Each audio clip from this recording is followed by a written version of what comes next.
Hello, everybody, and welcome back to another episode of the Impact Farming Show. Today, we have an amazing returning guest.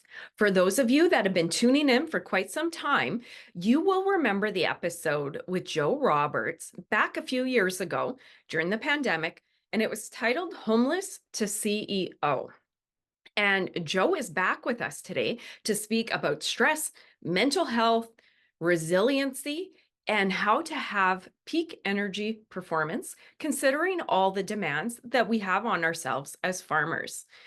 So, before I invite Joe on, I'm doing it a little bit different because I want to introduce him and give you guys his official speaker bio. Because more than anything, this shares exactly who he is, his journey, and why he is credible and able to speak on this topic. So here we go. Today's guest, Joe Roberts, is an expert on resiliency and change. In 1989, he was homeless, living under a bridge. 12 years later, he was a celebrated CEO. And in 2017, he finished a 9,000-kilometer charity walk across Canada. Having mastered energy health with his own experience, Joe helps individuals and companies balance effort and energy to create high performance results. Joe has been awarded an honorary doctorate from Laurentian University, is the winner of the Courage to Come Back Award, and was recently awarded the Meritorious Service Medal from the Governor General of Canada. Ladies and gentlemen, would you please welcome the Skid Row CEO, Joe Roberts. Thanks for having me back, Tracy. Yeah, it's hard to believe that was like 3 years ago that we chatted last. You know what? I think it'd be helpful if I actually shared a picture or two from my slide deck. So I'm going to go ahead and do that. In 1989, can you see that? Yeah. That's actually a picture of me. No So way. I struggled with my mental health. I struggled with addiction, substance use disorder. I struggled with homelessness. I was one of those guys you'd see, in downtown Regina or Winnipeg or Calgary, Vancouver, pushing a shopping cart. Mm. But I got a second chance thanks to my family, thanks to my mom. I managed to go back to school. I applied myself. I took responsibility for my actions. I graduated with honors. I went out into the business world. And in less than 12 years, I was a celebrated Canadian entrepreneur. So one of the things that I believe in is individual possibility. But I know that sometimes, especially when we're dealing with our mental health and all the stress and pressures of running a business or running a farm, is that we can often get mugged. We can often get robbed because we're sort of in that deep end. And the one thing I know more than anything is how and why people get stuck. Now, that's only half the story. The second half of the story is I've always had a heart to want to support other kids that come from backgrounds like me. So in 2016 and 17, I did the unthinkable and I pushed a shopping cart, a symbol of homelessness, 9,000 kilometers across Canada. And we had it, I have to say this, one of the most, people say, where was your favorite events? And a lot of our favorite events were in rural communities. We're in the small towns. It wasn't the big cities. It wasn't Montreal, Toronto, Vancouver. It was all the rural communities this is actually Hawkesbury, Ontario. When we came into Ontario, and if you notice beside Murray, that's Walter Gretzky, who was walking with us. So, we did this phenomenal thing. It took 17 months. We raised a couple $1 million. We changed policy at a federal and municipal level and provincial level. So, but the one thing that I want to talk about is the pieces I got wrong. Now, I live in the idea that anything is possible. It's really a lot of my lived experience. But the question I would ask when I throw that slide, especially when we're talking about mental health and burnout, is I learned the hard way what happens when you push yourself. So in the context of telling that story, isn't that cool? Isn't that inspiring? Look at that picture. And I've asked thousands of people teaching this energy health management program, what do you think of when you see that picture? Like, what kind of words come to mind for you? Grit, Yeah. stickability, courage, willpower, craziness. Yeah. And all of those words are celebrative of an achievement. That's why it made the cover of the book. That's why, because we had 10 images, and that was so, but nobody's ever asked me the question, Tracy, what was going through your mind Hmm. that day? What was going, how was your heart? How was your physical health? How was your emotional health? How was your mental health? And I'll tell you what, the day I took that picture, I almost quit. I was having a breakdown because I had pushed myself too far for too long and wasn't taking good care of myself. When I think about farming, it's this weird high performance like environment that people have to work in. And Mhm. what I mean by high performance is that there's some moments where there's nothing, and then some moments where everything is an 11 out of 10. You've got, things can be going along great, and you've got a bumper crop season. Hey, everything's great. And then the next thing you know, it doesn't rain, there's a hailstorm, and gas prices double.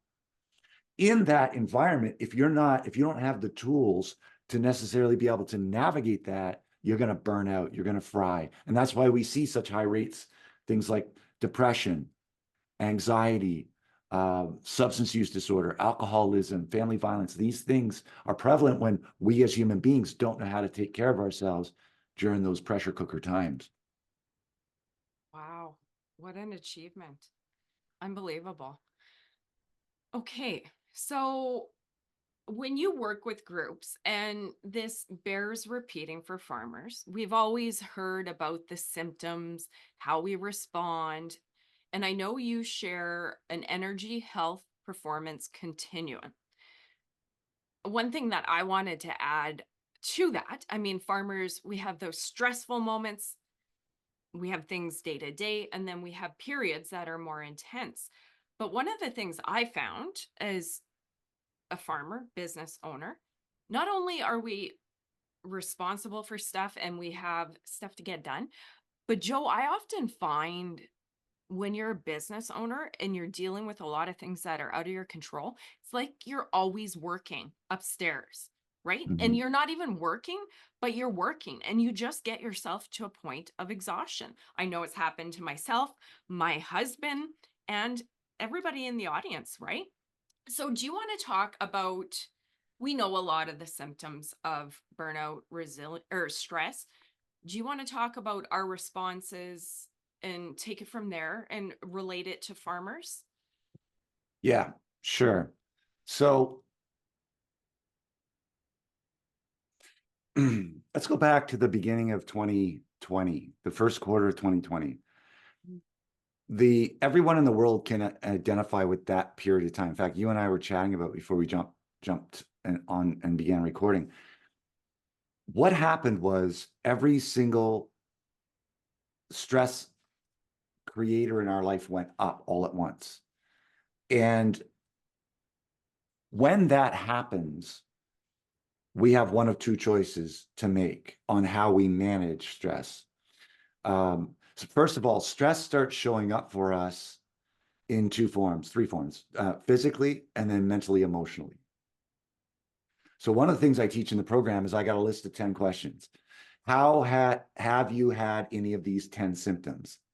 Previous to COVID, these 10 symptoms that are very common, we would get 3 or 4 out of 10 people. Now it's 7, 8, or 9 people that are reporting high incidence of emotional and a mental stress points. Things like the brain not being able to stop, having sleepless nights, having high levels of anxiety, feeling like it's too much, right? So there's that, how it shows up for us mentally and emotionally. And then, so that's how it shows up first. Then it begins to show up physically. Okay. This is where you can start to get weird pains, back pain, leg pain. Um, it starts to manifest physically. So when stressors go up in our life, finances, interest rates, anything that impacts our business, but not just our business, our life. If we've got good, solid relationships, excellent. If you don't, if you've been navigating and going through a separation or divorce and all this other stuff, you've got all these additional stressors. So when stress goes up, symptoms go up. Then it becomes the question of how do you manage that? My example is that when I had stress as a kid, I didn't manage that right. I found alcohol and drugs. Boom, that solved the problem. The problem is that oftentimes the things that we turn to de-stress aren't necessarily the best choices. That's why during COVID, you saw people eating more, drinking more, using recreational drugs, disconnecting, isolating, falling down a wormhole in social media, worry, worry, worry, worry, the hamster wheel. Wouldn't you'd go to bed at night, put your head on the pillow with a head full of problems that didn't have solutions. And so what happens when people are dealing with uncertainty and fear and shift and change is that we'll often try to do something to alleviate how that feels. And that's when we turn to alcohol. That's when we cut sleep. That's when we take shortcuts. And so we do the opposite of healthy behavior to try and augment. For me, in the walk across Canada, I started drinking more coffee, cutting sleep so I had more time to work. Those have diminishing returns on investment. In the beginning, that's good. I'm jacked up on coffee at 3 in the afternoon. But if you do that for a prolonged period of time, you find yourself sliding down into that burnout scale, right? You find yourself filtering down into the bottom part of that continuum. And that's when big stuff starts to show up, like depression, ongoing anxiety, sleepless nights, and eventually the very dark stuff like PTSD and suicide ideation. And so it can get serious really quick. The funny thing is, it's like boiling a frog. It's not like one big thing knocked you out of orbit. Right. It's a series of small things. It really becomes the straw that breaks the proverbial donkey's back. Totally. Can I add something to that, Joe? I have noticed we started farming, I don't even know how many years ago, probably 10, 15 years ago. And it's funny when you're young and keen and fresh and you have no mistakes and it's a clean slate and it's nothing but possibility, you bounce back really quick, right? I have found, and I've looked at it, and of course, we all get older and maybe grouchier, whatever you want to call it. But I look at us farming in the beginning versus years in. And the weirdest part is, as farmers, and I'm sure everybody can relate, as you sit here right now, we're not only dealing with uncertainty and weather issues and commodity prices going up and down, but correct me if I'm wrong.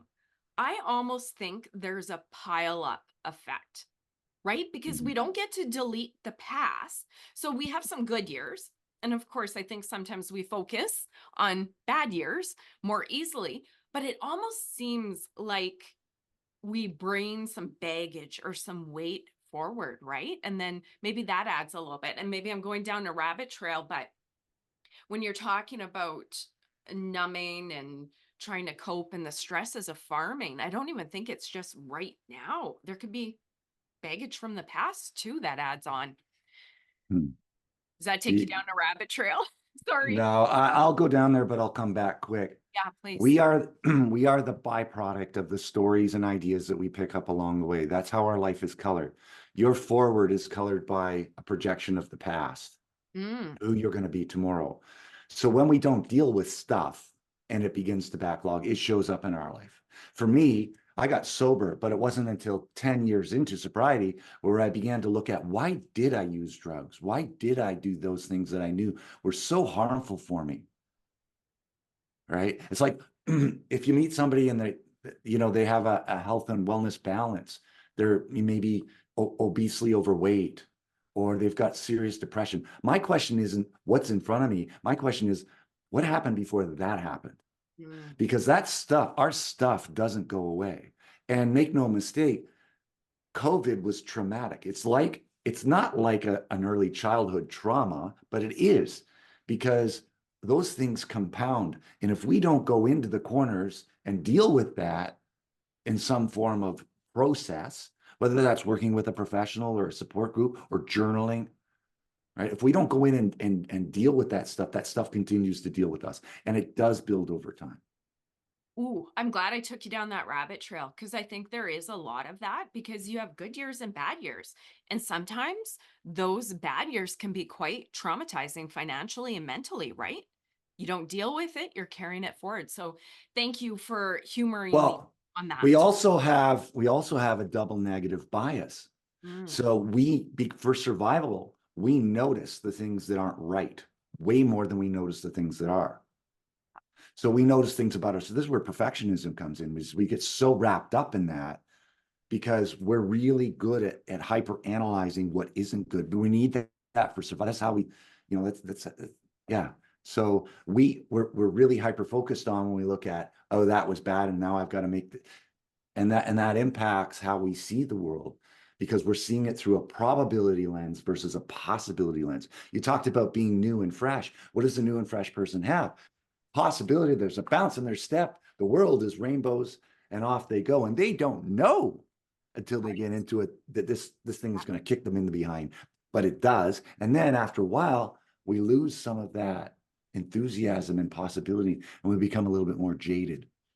That's one of the things that have surprised me the most about being a farmer and a business owner. That right there. So thank you for touching on that. Okay, you touched on how we become imbalanced, and in farming, I mean, that's no joke. I mean, that's a daily thing and a seasonal thing. How we respond, and drugs and alcohol can become quite big in coping mechanisms, right? You Mm-hmm. have two tools, a scale, and the scale, I think you call it the energy continuum scale that you Mm-hmm. share, and also the stress recovery wheel. Two valuable tools. Do you want to share those with our audience and take that Yeah. where you may? Yeah, let me do the same thing I did before. Let me just pop it up, because it's easier if I show folks than if I try to talk to something that's theory based. So this is the energy health performance continuum. What is a continuum? You ever go to the hospital and they say on a scale of 1 to 10, how much pain? Hmm. You know that process. Well, I'm a 2. Okay, you're good. Oh, I'm a 7 or an 8 because I got a dislocated finger or something. So the energy health performance continuum is this feedback tool to tell us where are we on any given time. And it fluctuates. It can fluctuate throughout the day and throughout the week. Without getting into too much detail, there's 5 categories. Category 1 is you're dealing with mental health and burnout, physical conditions. On the bottom end of this is very serious stuff. On the top end of this could be like, I just don't have passion for doing the things that I used to do before. Even with a good sleep and a good rest and good nutrition, I'm just burnt out. I have no, my lust for life is gone. Stage 2 is you're managing, but you're just getting by. There's a lot of people in this stage. They're up to their neck in it. They're getting through their week, but it's not pretty. Yeah. Stage 3 is where we try to optimize and get people to within inside this program. Stage 3 is you're balanced, you're at a good place. And even though there's chaos and things coming at you, you've got really good habits for managing your energy health. You're taking breaks, you're doing self-care, you're getting good sleep, you're dealing with the mental and emotional impacts. Now, stage 4 and 5 are completely optional. You don't have to do this to have a healthy, well balanced, peaceful life. But stage 4 is you invite adversity. This is why people do marathons or volunteer positions, or sign up to do a food drive at their local church, right? Is that they're leaning in to create something more in their life. And then stage 5 is sort of that Tom Brady. You're firing, or you're firing on all cylinders. You are squeezing every ounce of energy out of your life, and you're firing, like you are a top performer. The energy health performance continuum tells us where we are. So I like to ask people, where do you see yourself on this? And if you're in a 1 or a 2, that's an indication to look at, what could I put into my life? Small things. What small things could I put into my life to improve my wellness and balance? And that could be a 10-minute break. That could be a little bit of a breathing or meditative exercise, or a prayer time. That could be, breaking from your computer, or going and getting an extra half-hour sleep, right? So the entire program is designed to give you very small, simple things to do, and the continuum tells us where I am at any given time. The other question you talked about was the stress recovery wheel. And I've talked a lot, so I won't talk too much to this, but stress comes in multiple forms. This is what we saw quarter 1 of COVID. Everything went to a 9 overnight. And Sean's PhD, where this material comes from, this isn't stuff that we made up in our basement. This actually comes from his doctoral thesis. He discovered in elite athletes that there were 5 core areas to manage. And if an athlete wasn't managing one of those, it could take them out of competition. Wow. So, what are the 5 areas? Our social connections, our Mm. environment, our mental state, our emotional state, and our physical state. Oftentimes we get this one wrong because we think that wellness and balance is about sleep and nutrition and exercise. It is, but it's also these other 4 things. Mm. And what happened during COVID is all of those got turned to an 11. And when energy demands and stress goes up in our life, what happens to self-care? It goes down and we get this gap. And if this gap stays open for any length of time, that's when you find yourself at the bottom of that continuum. You get it? This is why firefighters and police, first responders, ambulance drivers, that's why they burn out and get PTSD. That's why military burn out and get PTSD, because they don't have the tools for managing the mental and emotional stuff. Right. Absolutely. So the solution, without going on and on and on, is to say, okay, what are some things I can do to balance myself socially? And social could be a connection or a disconnection. It could be 10 minutes hanging out with a friend. It could be disconnecting from the little ones and giving yourself 15 minutes of bathtub time. Environmental, if you're in front of a screen, take breaks from that. Go outside and have your lunch. Right? If you work in a heavy environment where there's lots of noise, break from that. That noise is an added stress. What are you doing for yourself mentally, emotionally? Journaling, praying, talking to someone. By the way, you can combine these. You can go for a walk with a friend and talk about a problem. Well, now you're ticking multiple boxes, right? But it's about taking small things and adding them into your day to balance out. And that's exactly what happened the day after this picture was taken. Because I called Sean and said, I'm in a bad way. And that's what he began to give me, is some simple things that I could do to balance out my life. Amazing. And because the last time we spoke was during the pandemic, and for many of us, farmers in the audience, myself as well, I work remotely at home. Isolation. When you were doing the stress recovery wheel, I immediately went to social Mm-hmm. isolation. As farmers, we're pretty much alone, or you're with your family, and then you're on the tractor by yourself for the most part. And then that's a great quiet time, usually not in a good way, to start stewing on your problems if something's bugging you. And then there's nobody there to talk it out with. And who wants to share their problems? So there we Mm. go, right? That's Yeah, and I think that one of the biggest things for me is because I'm a long-term recovery person. I had to, starting 32 years ago, start talking about my stuff to people and I wasn't particularly comfortable doing that. I mean, who is? But I needed to do it for survival. And I think that there's many people listening to this that are so bunched up. And yet, if they were able to open up to someone and talk about what's going on, a problem shared is a problem halved.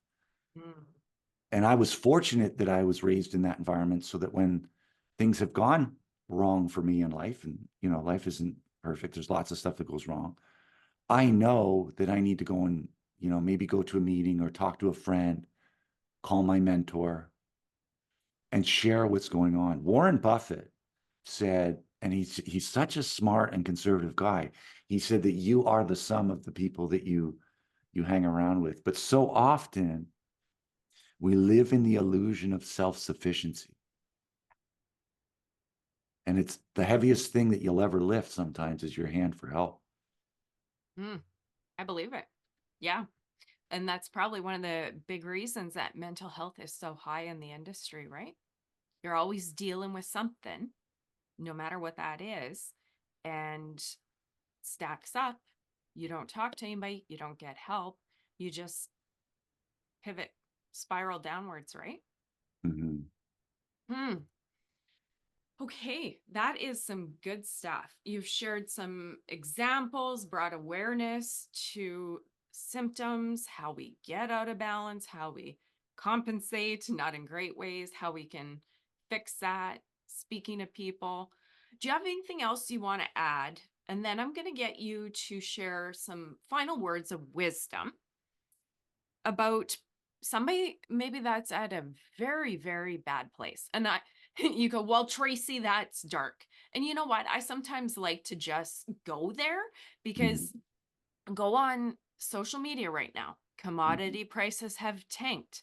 And Joe, I seen a tweet and this guy said, by the time I put in my crop this year, I'm going to be $100,000 in the hole.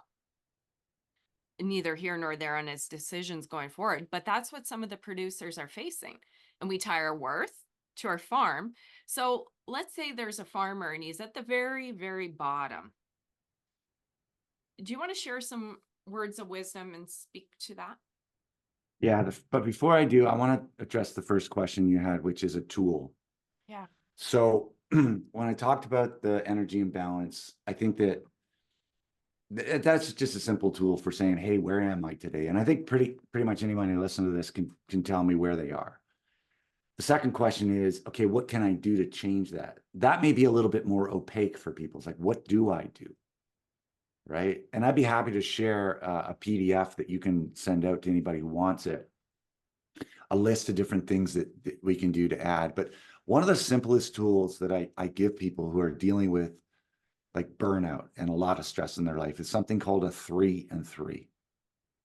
So on this day, I called Sean. And again, Sean is a psychologist. He's a high performance sports guy. He was a former Olympic athlete. And I called him and I was up babbling and crying, and my life was coming undone. And I was able to do that with him because I trust him. He's a very, very good friend, right? I wouldn't have been able to do that with anybody else. But he said, okay. And he listened to me and he said, it's pretty normal and natural. You're feeling this given all the crap that you're going through right now. So he normalized the the human experience, right? So that was important because oftentimes we beat ourselves up because we're freaking out. And it's totally normal to have that. After I sort of went through my little, bout with him, he said, Joe, I want to give you 3 things that you can do and 3 things you can stop doing, but let's work through this together. And he got me to add 3 simple things into my life that I could do that were doable, that weren't going to overwhelm me. So, because if they're too big, they won't happen. This is why New Year's resolutions don't work, because they're too big. This is the year I'm going to quit smoking, lose 60 pounds, and do this and do this and do this. And by January 9th, none of it's happening. And there's some brain science on why that is. You're actually designed for failure, because to put energy to that means you're taking away from something that you would need for survival. And your brain's just not going to allow that to happen. But anyways, I digress. He said, what are 3? And the first 3 things that I did was, I'm going to start to try and get back 7 hours sleep. I couldn't do that in 1 week or one night. So he started to claw back 15 minutes of extra sleep. He said, even if you don't sleep, spend 15 minutes just laying on the pillow, thinking positive thoughts. The next thing I want you to do is, as soon as you're done walking for the day, which I walked 5 hours every day, you need to take an hour break.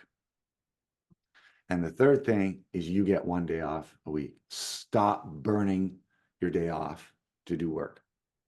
Now, maybe and I'm not suggesting that that's the list that listeners follow. You figure out your own 3. So those are the 3 things I could do to increase downtime and recovery. And then he said, what are 3 things you can stop doing right now that are contributing? So you mentioned one that's big for me, Tracy, and that is the news. I try to stay off. I don't do Facebook or Twitter anymore. I don't watch traditional news because I don't care what channel it is. Whether it's the red channel or the blue channel, it has only 2 things that are on there: fear and outrage. Yep. Fear and outrage. That's all they're selling, is fear and outrage, fear and outrage. Horrible. Stuff that's going to make me mad because those dumb so-and-sos are doing that. That's all that's on the news. And that emotionally impacts and colors my world and rips me off on that fun feeling I had back when I was a kid doing the business. So be careful of what you absorb, especially if you're a tough nut and you can expose yourself to that and it doesn't emotionally impact you. Good for you. For me, No, that just sucks the joy out of my life. And so what are things that you're engaged in that you can stop doing? From a management perspective, I gave more responsibility to the people who were in charge. I said, okay, Marie, you're going to do this. Bobby, you're going to do this. I'm not doing those things anymore. That's your job. I'll ask you from time to time how that's going, but I'm not going to poke my nose. So by doing that 3 and 3, what are 3 things I can start doing and 3 things I can stop doing? Anybody can do that any day. Sorry, that was a No. long, Matt, what would I say to somebody going through stuff? When you're in the forest or where you're lost, I think the most important thing is to try and seek out help. If you're really lost and you're having some really dark stuff rattle around in your head and it's been there for a while, I say the most important thing and the scariest thing you can do is to invite somebody in and talk about what's going on. Hardest thing I ever did was walk into a place that helps support people with substance use disorder. Go into a room full of strangers and talk about my stuff. I didn't want to do that. One, I'm a guy. Guys don't talk about that. Suck it up, buttercup. And two, I didn't want to be perceived as weak and vulnerable. The thing that I understand today is that vulnerability is the new strong. And when we have the ability to be like, I speak all over the world. You know what I do? I get up and I tell people about my failures. I spend a half a second on my success and I talk about my failures. And I'm able to connect with people because so many people are going through tough times right now. And they appreciate that you're able to get up there and share that story of strength and brokenness. The other thing is to understand that we're not defined by our self-worth isn't defined by our net worth. Mm. And whether we have a bumper crop or a bust season has zero connection to who you are as a human being. Think about it. If any one of your kids, didn't get the A they were supposed to get in a test, or they failed, or something bad happened, you just stop loving them.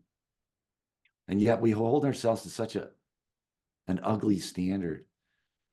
I don't know what it's like to farm, and I'll be transparent on that, but I do know what it's like to risk everything and push it into the center.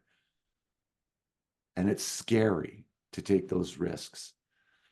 I try to stay in action, do what I can, have faith in the process, and understand that it's not always going to work out. But at the end of the day, that has nothing to do with me. And I connect to the bigger things in my life, my family, the impact I can have with community, and my faith. And when I do those things, you know, it works out. I don't know if that's a good answer or not, but I, philosophically, I can't control what's going to happen in the world. And it may not get better, but I can. And my responses to stuff can. I didn't wait for the bars to close to get sober. And so that is empowering. Is that even though all of this other stuff that's going on, I can respond in a different way to it. And today I'm not as jostled and bounced around by stuff.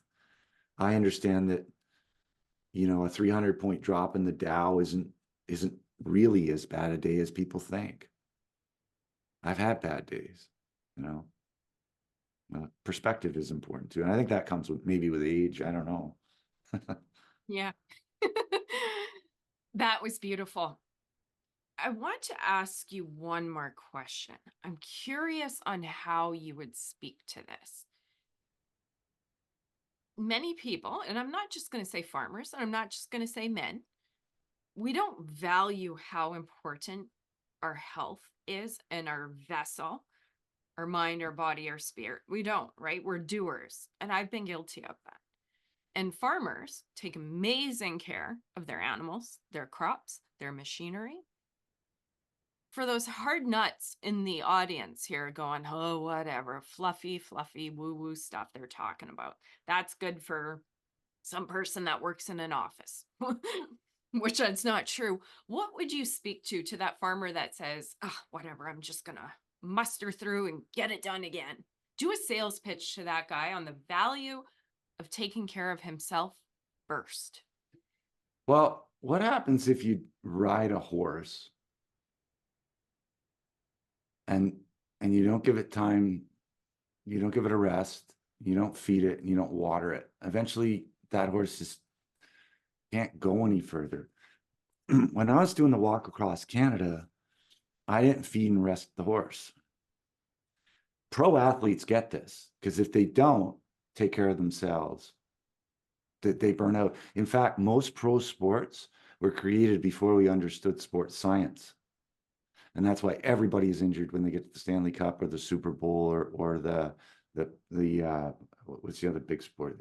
Baseball, hockey, football, because the seasons are too long and they're just so beat up and banged up. You can do it that way. You can, go until but that's where you see heart disease, stroke, diabetes, back problem, like all of those things that are lifestyle related. And no judgment on that. I'm one of the worst offenders for making very poor choices on my nutrition, on my sleep, right? The question becomes, if you really love what you do and you want to do it for as long as you can, you need to oil that machine better. You need to take care of that machine better. And so what I do is I flip the script. I think about what is most important to me. I want to be example with my grandkids. I want to be doing the work I'm doing, impacting people's hearts and minds in my late 70s. I want to be able to scramble up a mountain. I want to be that inspiring senior athlete. And I want to have health and vitality so that I can enjoy the fruits of my labor for a long time. So when I'm connected to a sense of purpose or a greater why, that helps me make those healthy decisions. But at the same time, there's also this automation on how we are attracted to food and how we place less importance on these things, which is very normal and human. Our drive as human beings is to stay alive. And way down that bottom part of our brain, that old limbic system, doesn't care how you feel, and it doesn't care that the choices and decisions it makes right now might lead to consequences later. I'm going to do that to survive now. So that's why we overeat and we cut sleep and we do all these other unhealthy things. But we know when we move up here into the prefrontal cortex that, oh, wait a minute, if I do that over a long period of time, it's not going to help me. So all of that to say, what I do is I connect to a greater reason why I want to be healthy. When Sean and I had our conversation and I was having a meltdown, he said, you are not going to finish this walk if you don't do these things. And I could no longer slough him off because he was 100% right. So I've talked a lot with police and fire. This is a group that real tough, right? But if you want to be doing this in your 60s, because you look at the mortality rate of police and fire, it's scary, right? Some of them do the physical stuff really well, but the mental and emotional stuff, that's what gets them. Yeah. And I'd say same for farmers too. That was brilliant. I'm glad I went one step deeper and got you to address that. I needed you to do that sales pitch because a lot of people don't connect the dots. Joe, this is brilliant. And I think I know everybody in the audience is going to get a lot out of it. I know I sure as heck did. I've been burning the candle at both ends for way too long. And I'm going, oh my gosh, can you see how guilty I am here? Oh, thank you. The thing is that I think one of the less useful things is to feel bad about it. Totally. Your software is designed to have you make those choices and decisions. This isn't all sort of like a lot of the split second decision to eat, hit the drive-through or burn sleep or do these things, they're reactions to stressors in your life. They're just not healthy ones. You have to move up here and make that conscious, mindful choice to do the healthy thing. And it will always be a battle between survival short term and survival long term. And it's totally normal and natural. We make these decisions like how we eat. It's so ingrained in our survival mechanism. It's no wonder we're seeing all across the board in North America and the developed world the challenges that we have because we've got access to these high calorie, high fat, high salt foods, and we're also super busy. I mean, that's just one example, but it's not that there's a bunch of weak people. It's that that's how the software works. So let's stop beating ourselves up and acknowledge this is normal. However, if I want to live longer and do better, I need to be mindful about the choices I make. Brilliant. Thank you. Thank you. I'm glad you added that because as soon as you realize what you're doing, then you want to beat yourself up. So that was Yeah. brilliant. I love it. Oh, Joe, this has been a wonderful conversation. I appreciate your time. If people want to connect with you, learn about your books, your work, all that good stuff, how can they do so? Yeah. Let me show you a slide because I actually did one for you. Ooh, So let me just see. Is this working? Can you see that? nope. Oh yeah, right. Because I didn't show it. Okay, so that's not it, but let me go back. Let me go back here. That's the stress recovery rule. So that's my website. That's my email address. If anybody has a particular question they want to ask me, I'm more than happy to field it, Tracy. Um, don't feel embarrassed. If you've got a question, you don't even have to tell me your name. Just say, hey, I'm going through this. Connect with me here. If you have LinkedIn, connect with me on LinkedIn. Maybe you don't have LinkedIn. If you want to learn more about what I do as a speaker, workshops, if you've got an association or event, you can find out all the information and see my video demo reel at my website, which is Skid Row CEO. I wake up every single morning wanting to share ideas and messages that help people move the ball forward. So if there's anything I can do to help and support that, just, yeah, give me a holler. Wonderful. Thank you, Joe. I really appreciate your time. That has been so valuable. You in the audience, if you enjoyed this episode as much as I did, like it, share it, get it out there because every single farmer needs to hear the message that Joe just shared. Thank you, guys. Thank you, Joe. See you all next week. Bye bye.